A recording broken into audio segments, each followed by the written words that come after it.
আসসালামু আলাইকুম প্রিয় আমার ভাই ও ব্রাদার, আপনারা যেখান থেকে আমার এই ভিডিও দেখবেন, দেশে কিংবা দেশের বাইরে, সবাইকে জানাই আমার অন্তরের অন্তরস্থল থেকে অভিনন্দন ও ধন্যবাদ। আসসালামু আলাইকুম।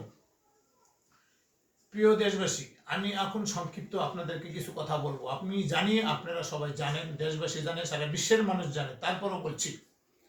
আমাদের বাংলাদেশের সাবেক স্বৈরাচার খুনি শেখ হাসিনা, তিনি বাংলাদেশে গণহত্যা চালিয়েছে। 2000-এর কাছাকাছি মানুষ হত্যা করছে, হাজার হাজার মানুষকে আহত করছে।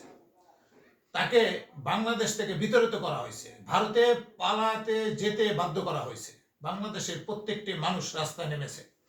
এখানে কোনো দলের ভেদাভেদ নেই, যে যেভাবে পারছে তারাই অংশগ্রহণ করে শেখ হাসিনাকে পতন ঘটাইছে।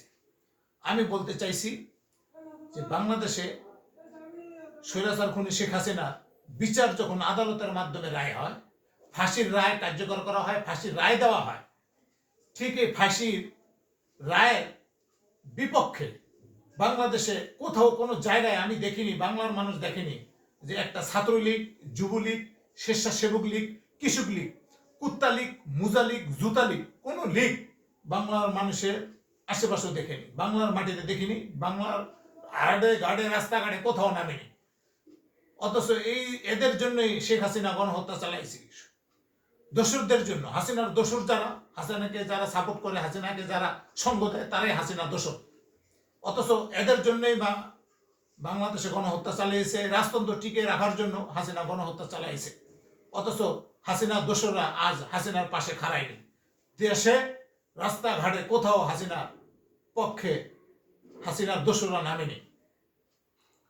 তা যাই হোক, বাংলাদেশে অনেক জায়গায় স্বৈরাচার পতন যারাই ঘটাইছে, তারা বাংলাদেশে নতুন করে স্বাধীনতার ঘোষণা দিয়েছে।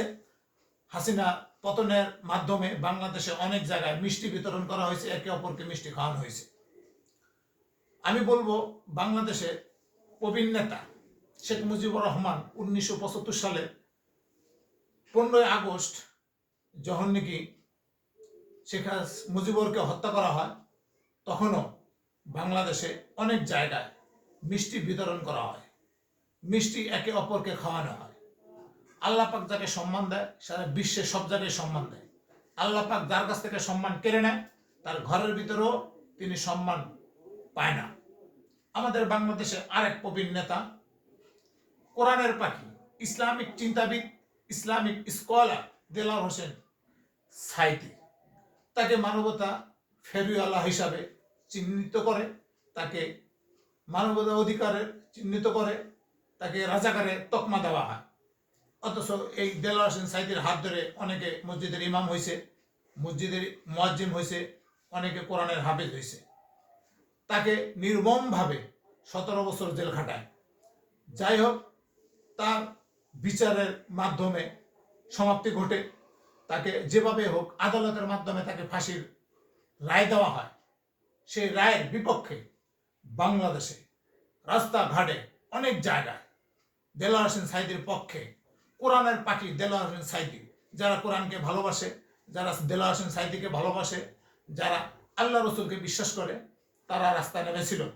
তাদেরকে গণহারে গণহত্যা করছে স্বৈরাচার খুনি শেখ হাসিনা। আল্লাহ পাক সবাইকে জান্নাত দান করুক।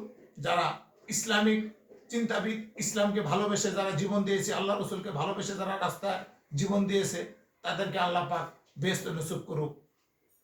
জয় হোক বাংলাদেশের, জয় হোক দেশের জনগণের।